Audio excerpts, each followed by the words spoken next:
América do Sul, 15 milhões de anos atrás. Uma criatura monstruosa conhecida como ave do terror é o rei ou rainha das feras nessas terras. A gente olha para elas e vê umas cabeças imensas. Aquilo devia ser uma arma muito poderosa. Pela única vez na história, uma ave é o predador mais importante de um continente inteiro. E então, essa ave do terror viaja 11 mil quilômetros até a América do Norte. Aqui, lobos selvagens e felinos dentes de sabre dominavam a terra e a gigantesca ave tem uma batalha em suas mãos. Nesse conflito épico, quem vai levar vantagem? As aves do sul ou as feras do norte?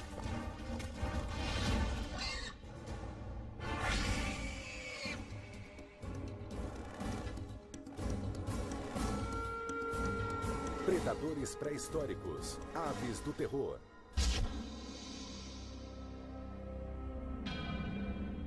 Na crônica da vida na Terra, os dinossauros reinaram como os maiores predadores da história.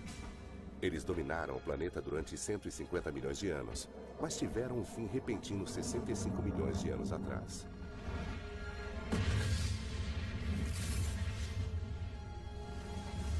Muitos acreditam que um asteroide ou um cometa tenha destruído os dinossauros completamente. Depois que eles desapareceram, o cargo de predador máximo ficou vago. Os mamíferos se tornariam grandes predadores no resto do planeta, mas na América do Sul as coisas ficaram diferentes. O istmo do Panamá ainda não tinha aparecido e a água rodeava o continente. Neste isolamento, a evolução tomou um rumo estranhamente diferente. O continente era uma ilha gigantesca adornada com savanas abertas e limitada por florestas. Aqui, os mamíferos eram herbívoros dóceis que iam de grandes preguiças a criaturas coraçadas estranhas como o gliptodonte.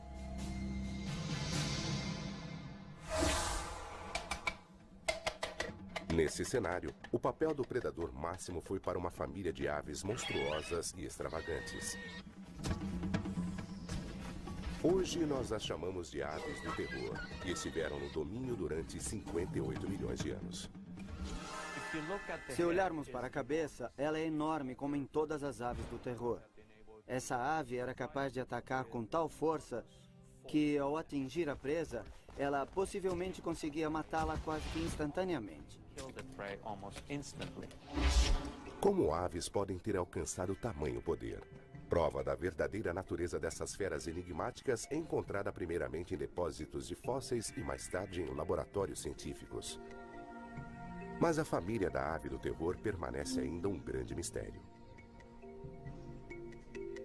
O registro fóssil nos oferece relutantemente pistas para uma investigação ainda em andamento que teve início há mais de 120 anos. Era o ano de 1887. O paleontólogo Florentino Ameghino escreveu sobre um fóssil desenterrado na região da Patagônia, na Argentina. Ele fazia parte de uma maxila sem dentes estranha de um crânio que talvez tivesse 60 centímetros de comprimento. Se é grande assim, pensou Ameghino, então deve pertencer a um mamífero. Com o tempo, com mais descobertas e mais estudos, ele se deu conta de que tinha cometido um engano. Os cientistas levaram mais 4 anos para identificar os grandes predadores como aves. As pistas-chave estavam no centro dos próprios ossos fossilizados. Dr. Luiz Chiappe é um dos especialistas mais importantes do mundo nessas criaturas. Ele estuda as aves do terror no Museu de História Natural de Los Angeles.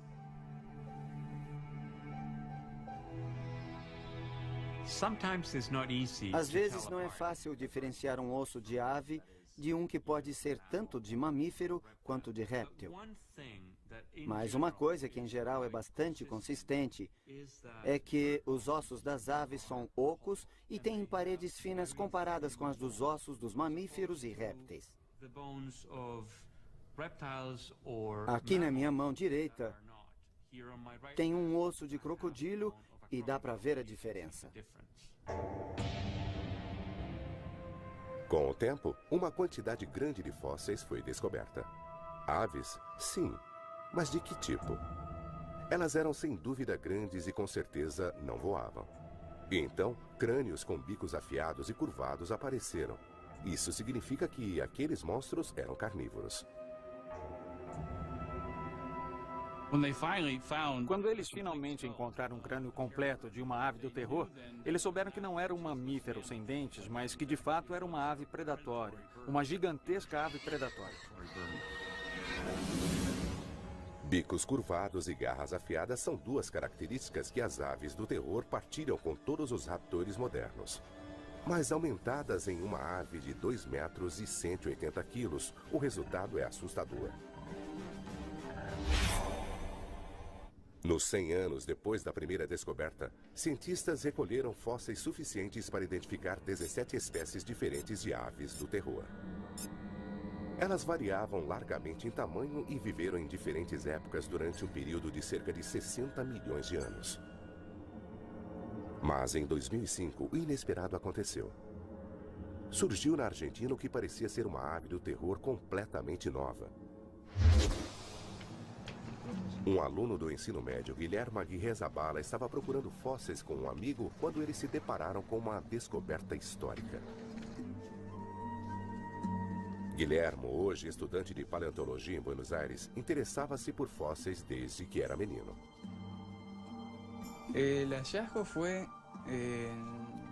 A descoberta aconteceu no verão de 1999. Não lembro a data exata, mas acho que foi em março. Tudo aconteceu nos arredores da cidade de Comalo, perto da fronteira ocidental da vasta região da Patagônia, na Argentina. Sabe-se que as aves do terror viveram desde aquele local até o Uruguai e o Brasil. Nosotros ya habíamos encontrado algún que otro fósil, unas mandíbulas. Como já tínhamos encontrado alguns outros fósseis, sabíamos onde procurar e como reconhecê-los. Conocer los fósiles. Este particularmente estaba... Este, em especial, estava quase que totalmente enterrado.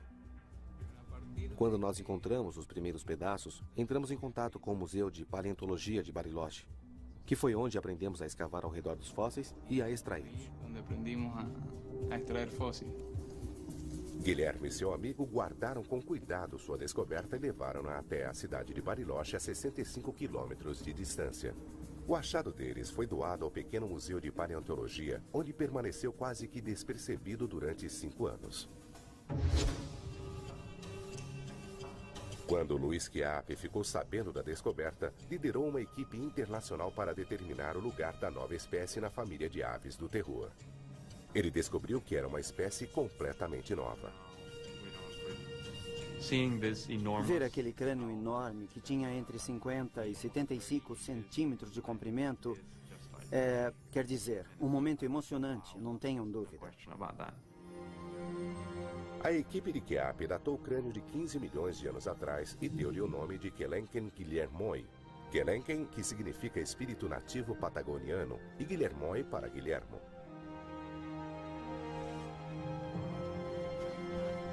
O Quelenquen foi uma descoberta espetacular. Era uma espécie nova com uma cabeça diferente de todas as aves da história.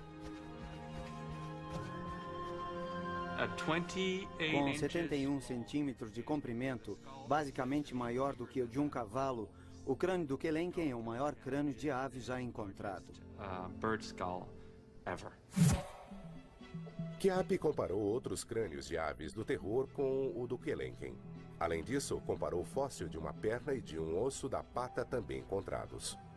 Ele esperava descobrir o tamanho do Quelenquen, sua força e sua velocidade. Quero saber de Sara se podemos trabalhar.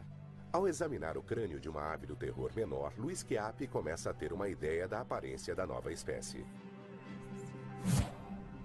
Enquanto isso, em Bariloche, a paleontóloga Sara Bertelli analisa os ossos do Quelenquen no museu local. Comparando medidas desses poucos espécimes com outras aves do terror, eles conseguirão calcular as dimensões críticas do próprio Quelenquen. Embora o crânio seja a descoberta mais espetacular, um osso completo da perna também trouxe algumas surpresas. Este é o osso da pata de Quelenquen, que em humanos Este é o osso que em seres humanos corresponderia à ligação entre o tornozelo e os dedos do pé. hasta os dedos del pie. As proporções do osso da perna são inesperadamente reduzidas para tamanha ave. Algumas outras espécies grandes de aves do terror têm uma estrutura densa e acredita-se que tenham sido predadores lentos. O Kelenken com esses ossos é diferente.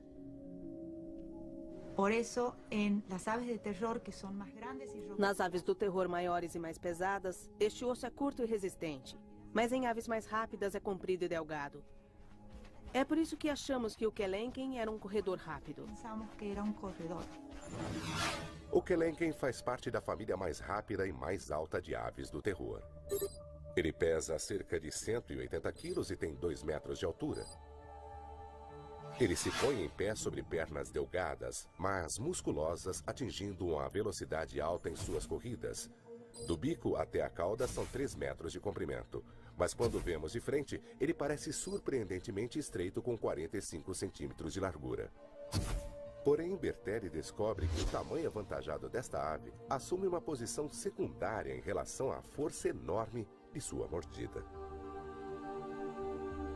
Os ossos do crânio do Kelenken trazem sinais de músculos imensos presos nas têmporas, o indício do poder de suas mandíbulas gigantescas.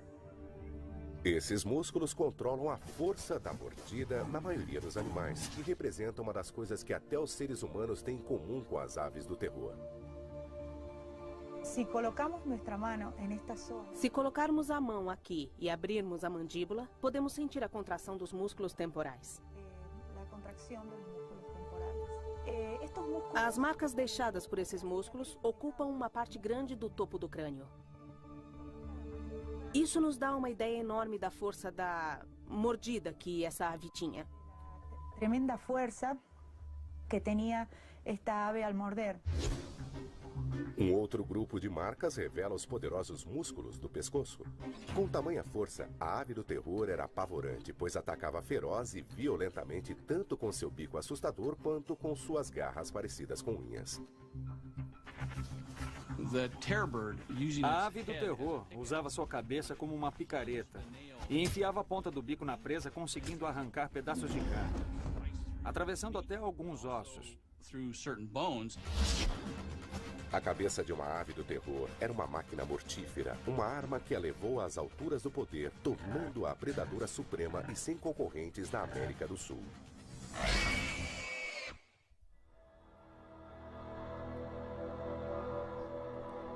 A cabeça da ave do terror Kelenken está levando a uma nova pesquisa sobre esses extraordinários predadores.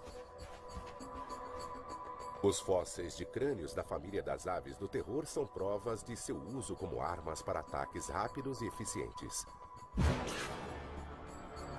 Mas agora, a tecnologia avançada pode nos dizer como esses crânios funcionavam. Muito bem, vai ser emocionante. Nos Estados Unidos, 2 cientistas se preparam para usar um tomógrafo médico para investigar a estrutura interna dos crânios das aves do terror. Larry Whitmer é professor de anatomia na Universidade de Ohio. Ele está recebendo Bob Chandler, especialista em aves do terror da Universidade Estadual da Geórgia. O que vamos fazer agora? Vamos alinhá-lo aqui para que possamos centralizá-lo e enquadrá-lo com o raio de luz do raio-x. Vamos depois focalizar o laser aqui em cima e vai dar certo. O processo, que dura menos de 1 minuto, pega o crânio de uma ave do terror e o vira do avesso. Mas a imagem que ele produz vai fornecer pistas sobre a natureza e comportamento daquelas aves enquanto elas viveram e caçaram.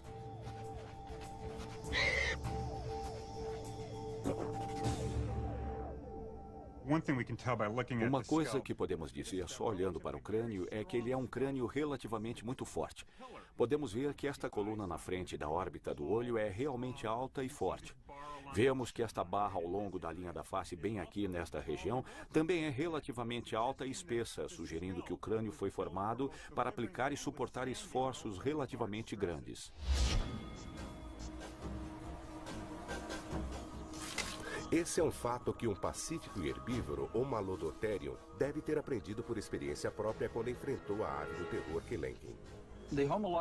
O Malodotterium era uma das presas em potencial do Kelenken, um animal com casco que não tem parentes modernos.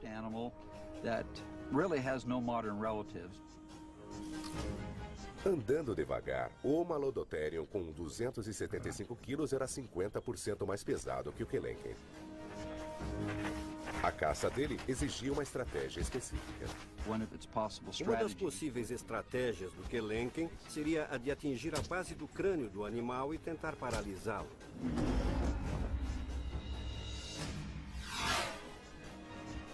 Depois que a presa estava dominada, o bico da ave do terror começava a estraçalhar a carne, um comportamento conhecido entre as aves de rapina ainda hoje. Eu sei. Joe Camp é treinador de animais no sul da Califórnia. Usando um falcão dos dias de hoje, ele demonstra como o bico em forma de gancho afiado é uma ferramenta indispensável para qualquer ave de rapina viva ou extinta. Ele nos dá uma ideia razoável de como o bico funciona. Basicamente, a gente vê que o gancho entra na carne. Nós o vemos fazendo isso meio que dando estocadas e depois o bico inferior vem, corta a carne e a arranca fora. O bico é quase como os nossos incisivos, com o gancho sendo o que seriam os nossos caninos, ou os caninos de um animal. Aqui vai completamente. A tomografia vai além do bico, investiga a fundo o interior da cabeça da ave do terror e obtém resultados inesperados. Uma coisa que a tomografia mostrou foi realmente uma surpresa. Se olharmos no interior por aqui, vemos que dentro do bico existe uma cavidade oca enorme. Isto foi completamente inesperado. Ela é completamente oca, e isto levantou uma questão. Por que será que elas tinham esta estrutura completamente oca? Uma coisa que acho que acontecia é que este bico oco era uma estrutura ressonante. Eles podem ter sido usados para movimentos de mandíbula e fazer um barulho que ressoavam por dentro deste grande espaço oco.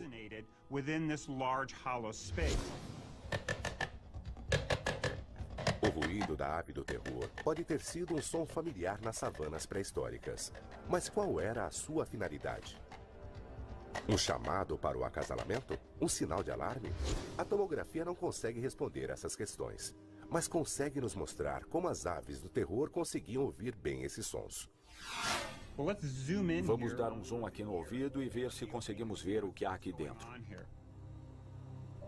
Não sobrou nada de tecido mole da ave do terror, mas o espaço deixado por órgãos como o cérebro e o ouvido interno mostram em detalhes como eles eram. Isto se chama cóclea e é o órgão da audição. O que isto nos mostra é que ela é longa e reta. Seu tamanho avantajado sugere que a ave era capaz de discriminar sons muito bem. E é no ouvido interno que a tomografia revela o sistema crítico de controle da soberba agilidade da ave do terror. O que podemos ver nas aves do terror é uma série de canais finos, longos e delicados. O que isto nos sugere é que ela tinha um senso de equilíbrio muito sofisticado para fazer os movimentos de virada que um predador perseguidor precisa fazer. O que vemos aqui é o equipamento neural que permitia que isso acontecesse. Um pequeno animal lutando para se esconder teve pouca sorte com a ave do terror que lhe tirou pedaços e engoliu-os inteiros. Um exemplo chocante de gratificação instantânea.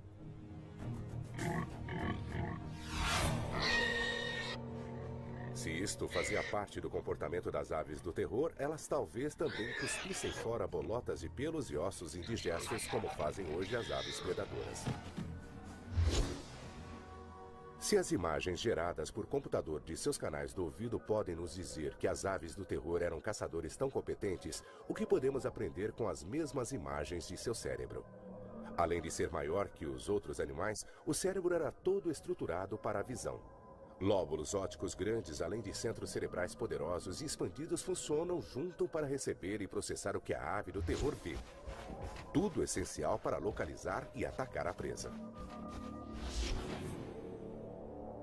Há também a surpreendente falta de um bulbo olfativo de bom tamanho, o que significa que ela não fazia muito uso do faro.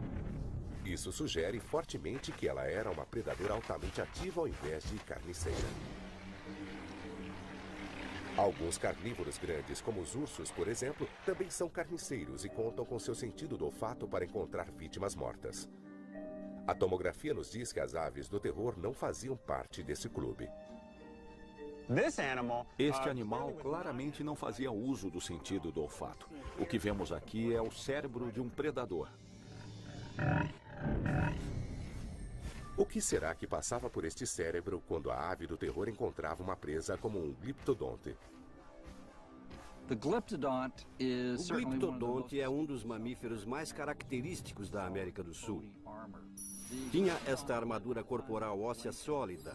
Esse animal, que viveu na época do Kelenken, pesava cerca de 90 quilos. É completamente coberto com a armadura nas costas e que também circundava a cauda e o topo da cabeça.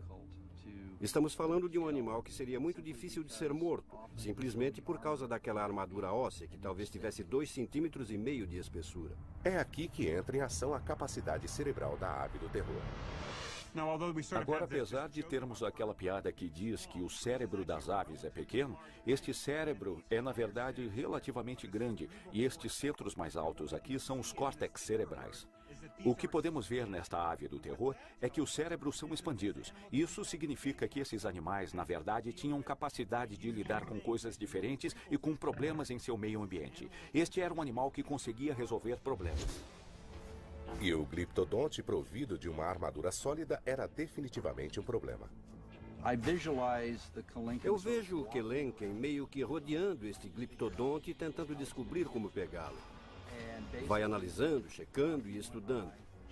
Finalmente, depois de rodear o gliptodonte por um tempo razoável, acho que a ave do terror pode ter descoberto que se ela puser seu pé embaixo da borda da carapaça do animal, ele pode virar e ficar de pernas para o ar, expondo sua barriga macia.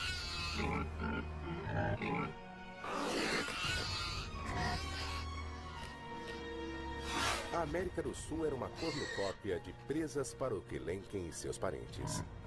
Sendo um predador ativo, uma ave do terror de 200 quilos tinha de comer entre 10 e 15 quilos de comida por dia, e o continente isolado fornecia isso. Para aquelas aves, era um provável jardim do Éden.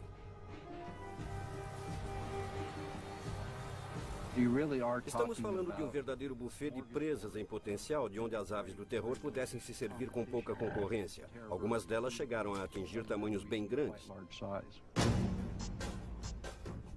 Mas nada é para sempre.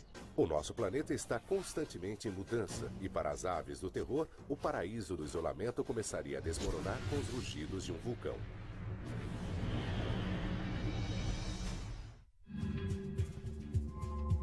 Até 1961, os cientistas achavam que as aves do terror tinham vivido apenas na América do Sul. Mas um pedaço de perna e uma parte de um dedo do pé levantaram uma possibilidade nova e intrigante. Quando o Titânia foi encontrado na América do Norte, ninguém acreditou. Achava-se que era outra coisa. Este vídeo mostra cientistas trabalhando embaixo d'água no Rio Santa Fé, na Flórida, no exato local onde eles encontraram fragmentos de uma criatura identificada como Titanis valeri, a primeira e única ave do terror conhecida na América do Norte.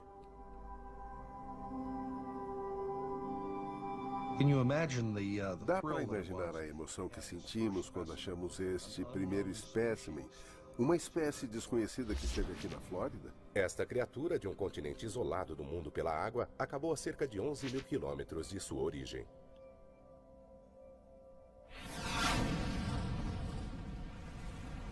Sua estrada foi pavimentada pela lava e cinza dos vulcões da Terra.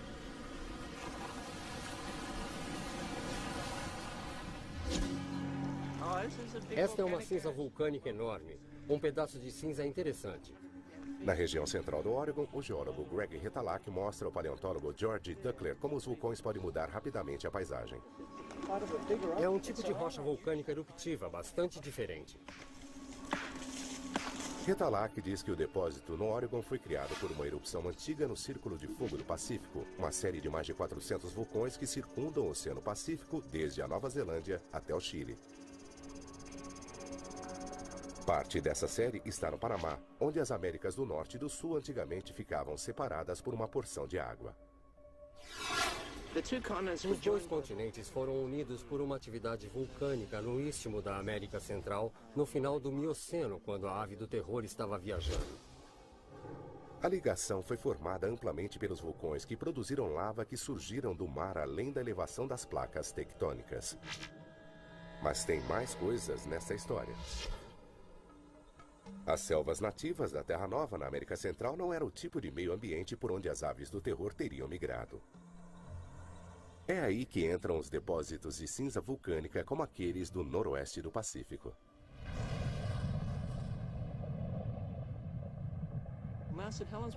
A erupção do Monte St. Helens foi uma desse tipo, mas ela só criou cerca de 1 metro de cinza. Esta criou 33 metros de cinza com 600 graus centígrados. Foi uma erupção muito maior do que a do Monte St. Helens e deve ter criado enormes extensões de campo aberto. O vulcão que criou esse depósito entrou em erupção a 325 quilômetros de distância. A camada grossa de rocha que ele deixou para trás pode ser vista em lugares sobre uma área de 300 mil quilômetros quadrados. As pobres criaturas que estavam no caminho deste fluxo viraram torrada. Tudo. As árvores, os animais, todos os tipos de coisas. Tudo virou torrada. 600 graus centígrados. É pior que um crematório. A que velocidade foi?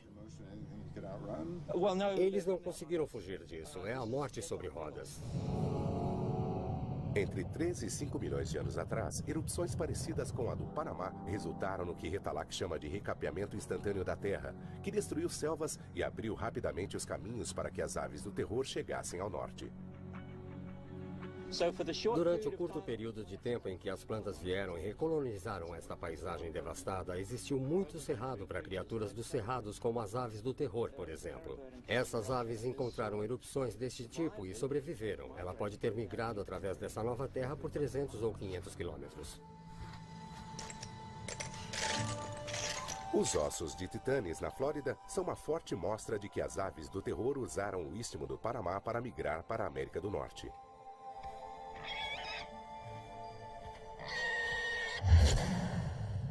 Quando os vulcões preencheram o espaço entre os dois continentes, a ponte de terra resultante tornou a migração possível. As aves se espalharam pelas savanas conhecidas, agora acessíveis por meio do novo itinerário. Acho que as aves do terror são como muitas outras espécies que, caso o habitat esteja disponível, elas vão ocupá-lo o mais rápido possível. Desde a descoberta em 1961, apenas um punhado de fósseis de aves do terror norte-americanas foram encontrados.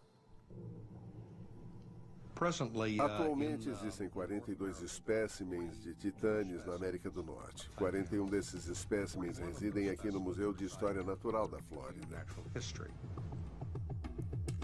Sem um crânio ou qualquer outro fóssil grande, é quase impossível para os especialistas montar uma imagem completa da ave do terror norte-americana. Tudo o que eles têm para trabalhar são fragmentos insuficientes de ossos. Irv Quittmeyer calculou as dimensões-chave para o titanes através da comparação das proporções dos ossos de outras espécies de aves do terror. Por exemplo, ele usou o fragmento da base da perna do titanes para descobrir a extensão total do osso. Quando examinamos este osso, vemos que ele é bastante largo e tal base deve ter sustentado uma haste longa de osso e uma ave alta. A maneira como isso devia funcionar pode ser ilustrada por essas bolas de argila e réguas. Em uma base pequena, isso aqui poderia cair. Então ele precisava de uma base grande para manter tudo no lugar e com uma menor aqui. Então, uma base grande, uma haste longa de osso, uma ave alta. Uma menor com uma haste menor, uma ave menor. O jogo de números de Quittmeyer envolvia a comparação de dimensões de 16 espécies de aves do terror. Ele até investigou a siriema da América do Sul, o parente vivo mais próximo daquela ave. Os cálculos forneceram as dimensões críticas necessárias para construir um esqueleto de metal espetacular de um titanes para o Museu da Flórida. Uma imagem completa da ave do terror.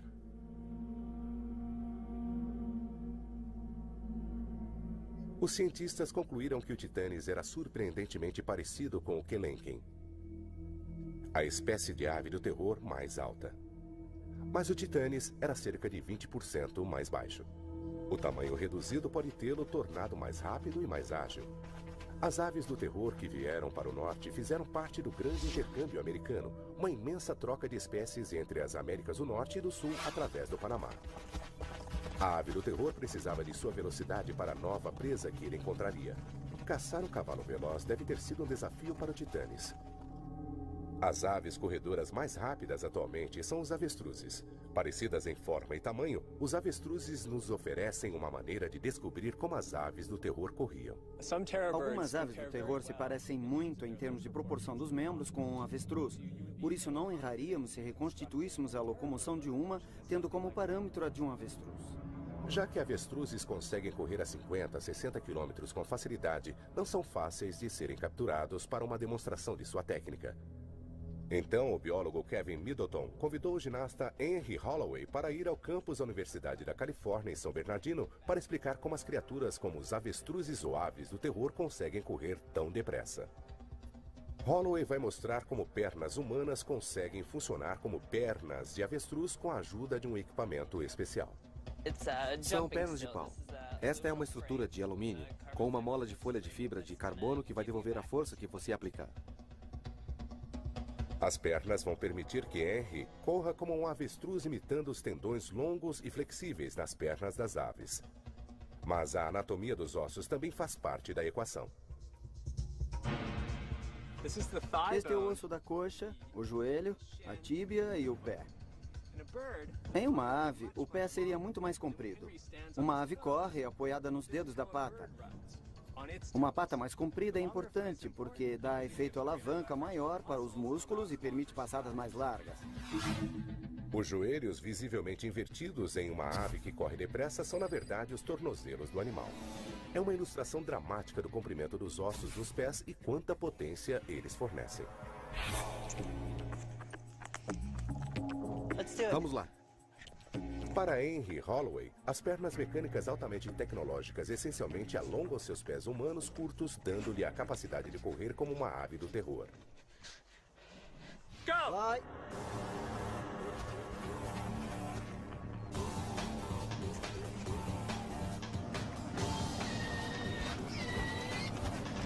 Quando ele parte, cada passada larga tem 2 metros de comprimento e ele consegue fazer 37 km por hora. As aves do terror, com pernas e músculos maiores, tinham passadas de 3 metros e provavelmente conseguiam fazer 65, o mesmo que os avestruzes fazem hoje.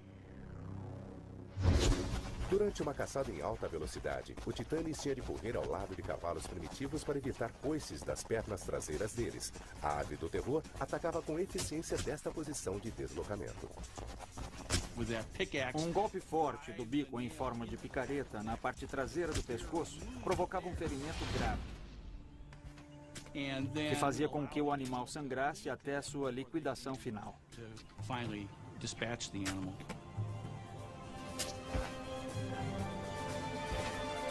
Mas a vida não seria fácil para o Titanes no novo continente.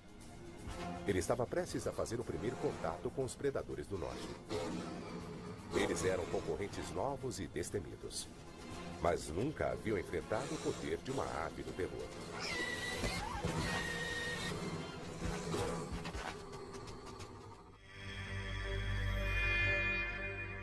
Por volta de 5 milhões de anos atrás, onde hoje é a parte sudeste dos Estados Unidos, um recém-chegado misterioso da América do Sul se alimenta de um cavalo primitivo. A ave do terror era a predadora máxima em seu antigo lar, mas aqui na América do Norte, ela enfrenta a concorrência de criaturas que ela nunca tinha visto antes. Na mesma época em que o Titanes estava aqui na América do Norte, havia também um pequeno lobo conhecido como lobo Edwards, ou Canis eduardi, que era menor do que os lobos cinzentos atuais, mas eram maiores do que um coiote. Caçando em bandos, os lobos surgiam para roubar as presas das aves do terror. Mas este era um desafiante que elas nunca tinham visto. Eles dependiam do instinto e se disseminaram. Esta é uma batalha pela atenção. Quem consegue desviar a atenção do outro combatente? Para que direção e durante quanto tempo? Se você se distrai por tempo suficiente para ter de lutar contra o lobo, não vai querer gastar sua energia tentando manter outros lobos afastados. Sabe-se que os lobos modernos vencem suas presas pelo cansaço, e seus primos pré-históricos provavelmente faziam o mesmo. Acho que provavelmente o momento decisivo era quando o Titanes achava que sua vida estava em perigo.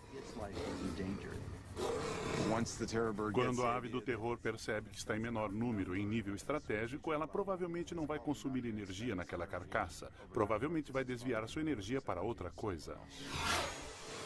A situação é crítica para o Titanes. Conforme os lobos se aproximam, sua atenção se volta para a fuga.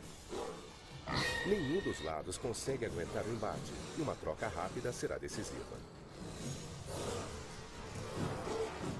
Fazendo um sacrifício voluntário, os lobos levam vantagem.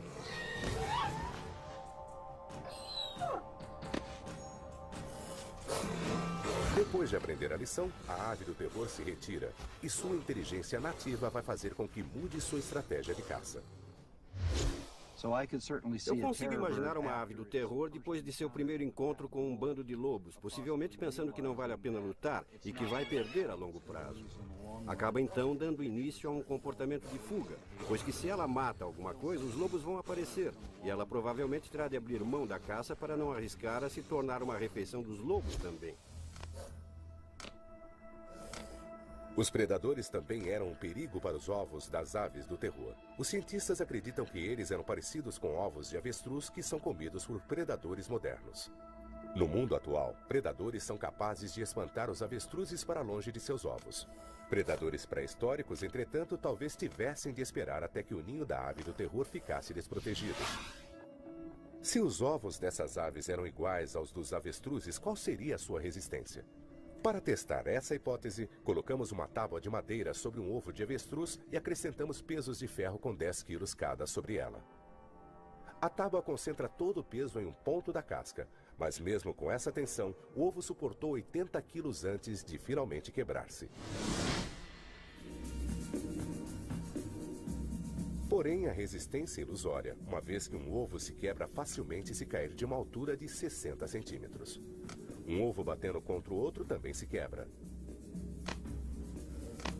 Um lobo Edwards talvez precisasse de apenas um pouco de persistência para quebrar o ovo de uma ave do terror e obter a refeição saborosa guardada ali dentro. Mas o Titanes também enfrentou outros predadores na América do Norte. Entre os mais perigosos estava o Smilodon gracilis, um ancestral menor dos gigantescos felinos dentes de sabre que surgiram na época seguinte. Um encontro entre guepardos e avestruzes pode refletir a maneira como os felinos antigos escapavam das aves do terror adultas. Seus filhotes, por outro lado, já era outra história. Eu consigo visualizar uma ave do terror fêmea com seus filhotes passeando. Um dos filhotes se afasta do grupo. Um felino dente de sabre salta, o agarra e janta um filhote da ave. Não tão depressa. A mamãe ave do terror entra em ação. Se o felino dente de sabre não conseguir escapar, a ave vai assumir uma postura ofensiva e vai usar suas garras para atacar o peito do animal. Mas aqui a ave do terror tem armas melhores. Ela ataca com sua cabeça gigantesca várias vezes. O felino é morto, mas é tarde demais para salvar o desafortunado filhote que jaz ali perto com o pescoço quebrado.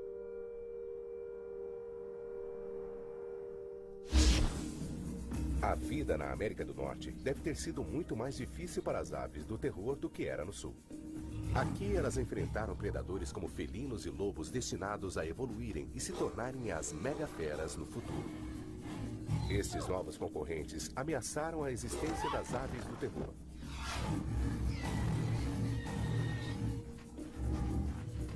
O Titanes, como espécie, corre perigo mortal.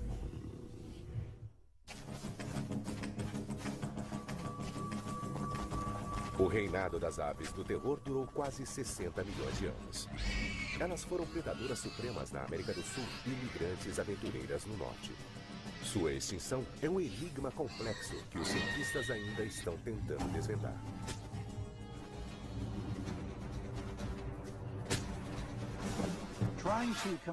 É muito difícil tentar dar uma boa explicação para a extinção de um grupo qualquer de animais.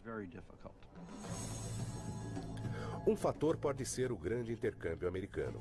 A mistura de espécies migrando entre as Américas do Norte e Sul, tornando a vida das aves do terror mais difícil. Uma das coisas que podemos analisar é a falta de competição com outros predadores e o fato de que quando você começa a ver predadores norte-americanos, cães e felinos, etc., surge um aumento na concorrência pelo suprimento de comida. 2 milhões de anos atrás, as aves do terror na América do Norte e do Sul podem ter sofrido uma pressão muito grande para conseguir comida, quando os felinos de dente de sabre começaram a partilhar o seu território. A pressão dos predadores e adversários podem ser 2 fatores para a extinção das aves do terror, mas existe um fator ainda maior. Na minha opinião, aquelas aves não foram superadas por predadores mamalianos. Na verdade, houve uma mudança climática global. 2 milhões de anos atrás, a Terra entrou em uma série de eras do gelo. As geleiras do norte seguraram a água do oceano em forma de gelo. O nível dos oceanos baixou e isso fez com que o nível dos lençóis freáticos também baixasse em lugares como a Flórida, onde o Titânis vivia. A paisagem secou. Vai haver muito mais vegetação seca e isso afeta a disponibilidade de alimento para as presas. Então vamos ter uma mudança nos números e na variedade de animais que servem de alimento para o Titânis. É uma espécie de efeito dominó, com a mudança no clima liderando a extinção consequente do Titânis.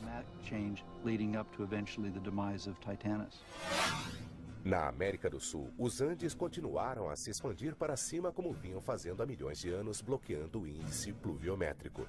Com o decorrer do tempo, as savanas ao seu leste se tornaram estepes mais secas, destituindo mais adiante o habitat das aves do terror.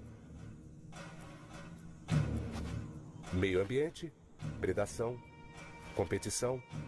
Estes são suspeitos no mistério das aves do terror e o motivo pelo qual seu longo reinado chegou ao fim. Seria apenas um ou uma combinação de todos os 3? Ainda é cedo para ter certeza, mas faz parte do desafio que estamos enfrentando nesta ciência. Conforme desenvolvemos nosso conhecimento sobre esses animais e os compreendemos um pouco melhor. Podemos até chegar à questão principal, que é saber por que eles não estão mais entre nós. O epílogo da história da ave do terror ainda está se revelando nas escavações de fósseis na Flórida. Enquanto se sabe que essas aves grandes vagaram sobre a Terra há milhões de anos, já se considerou possível que os titanes, a última das aves do terror, pode ter vivido há apenas 10 mil anos. Isso significa que ele pode ter tido contato com seres humanos. Não vimos nenhum fragmento de titanes. Provavelmente não é o meio ambiente certo para essa espécie. É o tempo certo, a era certa, mas não é o meio ambiente certo. Os cientistas Richard Albert e Bruce McFadden conduzem uma escavação em uma depressão pantanosa, onde os sedimentos guardam fósseis do grande intercâmbio americano. Era importante solucionar o enigma da linha do tempo do Titanis. Seres humanos na mesma região que as aves do terror podem tê-las caçado até sua extinção. Se o Titanis viveu até cerca de 10 mil anos atrás, uma explicação possível para a razão dessas aves terem sido extintas foram as influências humanas. Pois está bem claro que naquela época os seres humanos estavam se espalhando por toda a América do Norte. O problema era esse. Em terra firme, os fósseis são encontrados em camadas sedimentares. A posição das camadas normalmente corresponde à data do fóssil. Mas os fósseis de titanes foram encontrados embaixo d'água, onde o rio Santa Fé os tinha transportado. De onde vieram esses fósseis? Por que eles são encontrados como fósseis de indivíduos distintos no meio de um riacho e não presos em sedimentos no terreno pantanoso? Mergulhadores encontraram fragmentos de titanes misturados com ossos de animais que viveram há 10 mil anos. Então, que idade eles têm na verdade? Bruce McFadden resolveu este mistério através das assinaturas de minerais nos fósseis. Ele comparou os ossos de titanes com os ossos de espécimes muito recentes e outros que, se sabe, viveram há 2 milhões de anos. Quando os ossos se tornam fósseis, eles absorvem minerais dos lençóis freáticos locais. E esses minerais são característicos de cada período de tempo. Assim, os fósseis que são formados em diferentes épocas têm sinais químicos diferentes.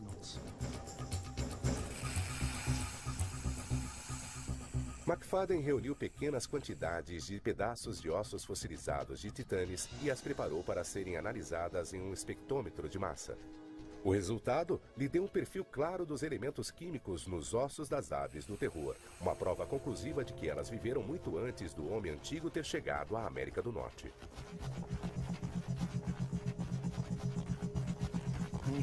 Temos dois padrões básicos. Temos um padrão para os ossos muito recentes, que tem cerca de 15 mil anos de idade. E depois outro padrão de osso que está aqui, que representa animais com 2 milhões de anos. E os fósseis de titanes mostram exatamente as concentrações de elementos de fósseis de 2 milhões de anos.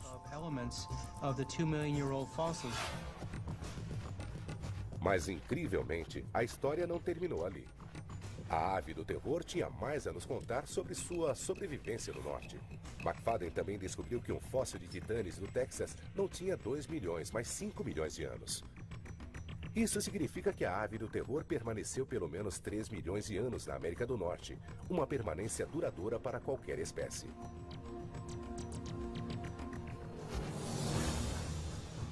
É uma prova notável de adaptação e ajustamento final para esta família espetacular de predadores. Apesar da grande quantidade de novos concorrentes, o Titanes foi o sucessor altivo da herança das aves do terror.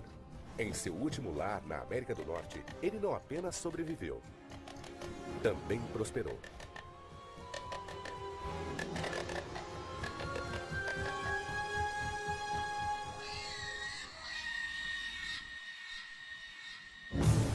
Versão Marshmallow São Paulo.